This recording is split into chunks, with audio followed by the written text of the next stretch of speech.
vais vous parler du nouveau Shabbat. C'est-à-dire l'idée d'un Shabbat qui serait célébré le mercredi à midi. On célébrerait le temps d'entrer dans le Shabbat. Il ne s'agit pas de vivre le Shabbat pendant 3 jours et demi, au sens d'être dans la synagogue. C'est le moment d'entrer dans le Shabbat. Au bout de 3 jours et demi, on rentre dans le Shabbat. Ça dure, je ne sais pas, 2 heures, l'office dure 2 heures. Et après, on se retrouve, et là c'est un peu plus délicat, le samedi soir, à minuit, en tout cas un peu avant minuit, pour la Havdalah, c'est-à-dire pour indiquer la sortie du Shabbat et le début d'une nouvelle semaine. Voilà. Donc, au lieu que ce soit 2 moments qui se suivent à quelques heures d'intervalle, hein, c'est-à-dire la tombée le vendredi soir et le début du samedi soir, et bien là, il y a 2 temps qui sont séparés par 3 jours et demi, qui sont l'un à midi, donc on se retrouvait dans la synagogue à midi pour célébrer le Lecha Dodi, etc., avec la lecture d'un schéma Israël qui serait d'ailleurs certainement, qui intégrerait certainement les commandements, etc., qui manque actuellement dans le schéma Israël, ce qui est absolument aberrant. Et puis on se retrouverait pour une sorte de messe de minuit, si on peut dire, pour ne pas laisser cette problématique du minuit aux chrétiens et de la réapproprier dans une sorte de reconquista. On se retrouverait le samedi à minuit pour célébrer le début de la semaine qui commence le dimanche matin, normalement, dans le monde juif. Alors, ça pose effectivement des problèmes, puisque le dimanche matin, généralement, c'est férié, mais justement, ça tombe bien, puisque si on doit se retrouver à minuit, eh bien, le dimanche, on n'est pas obligé de travailler. Donc, dans l'état actuel des choses, c'est pas plus mal. Donc, voilà, à mon avis, le nouveau profil du Shabbat pour un judaïsme réformé au regard du XXIe siècle.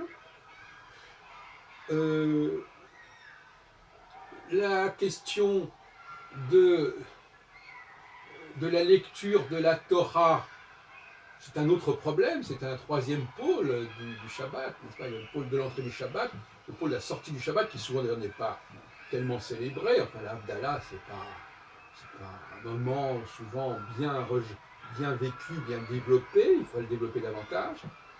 Et puis, alors, il y a effectivement ce qui se passe le samedi matin à l'office, avec la sortie du parchemin, du manuscrit de la Torah, sa lecture d'une des péricopes, puisqu'il y a autant de péricopes que de semaines, qui découpent le Pentateuque, et encore dans certains rituels, comme chez les libéraux, ça se fait sur 3 ans, etc. Donc,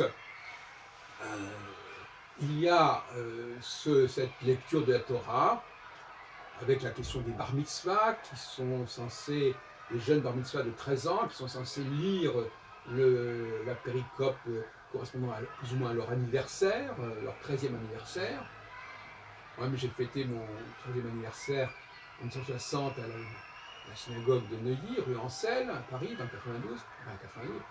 Et donc, oui, quel est le statut de cette lecture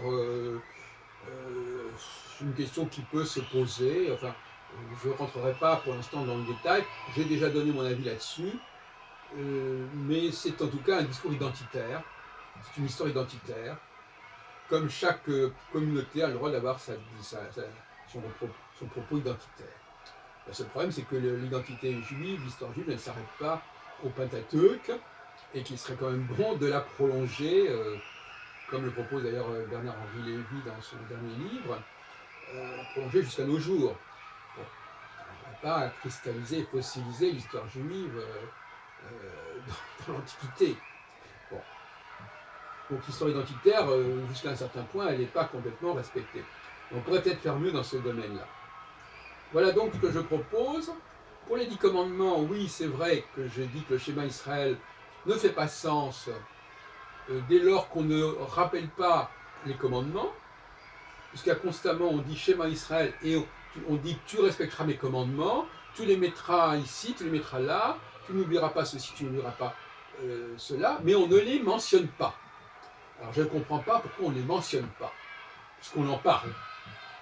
Et que le Deutéronome, notamment, dont le schéma Israël est largement extrait, comporte des chapitres qui sont justement intercalés avec ceux qu'on utilise pour le schéma Israël, et qui mentionnent et qui énoncent les 10 commandements.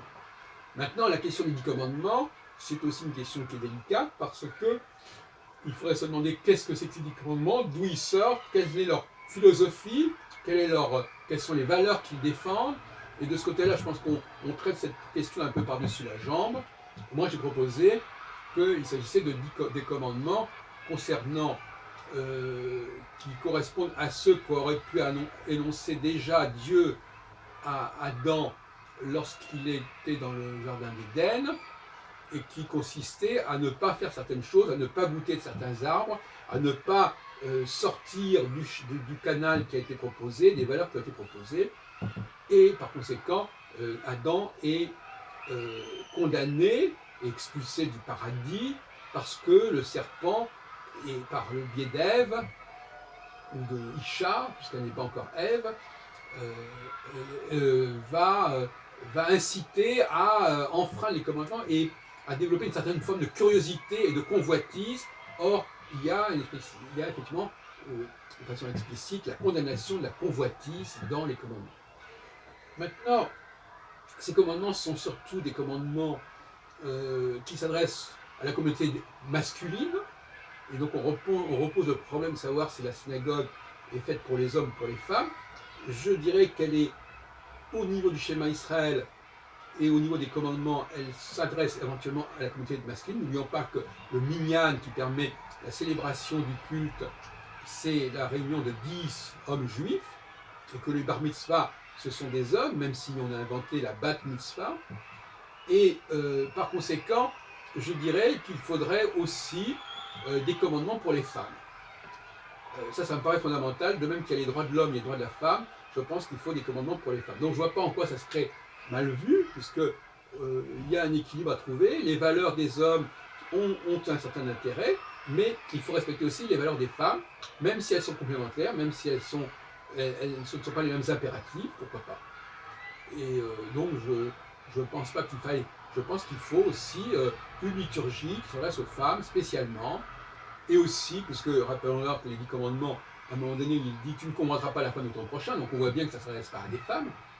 Il faut aussi féminiser le judaïsme, ce qui ne veut pas dire mélanger les hommes et les femmes, au contraire, mais avoir un rituel, un culte qui s'adresse d'un côté aux hommes, de l'autre aux femmes.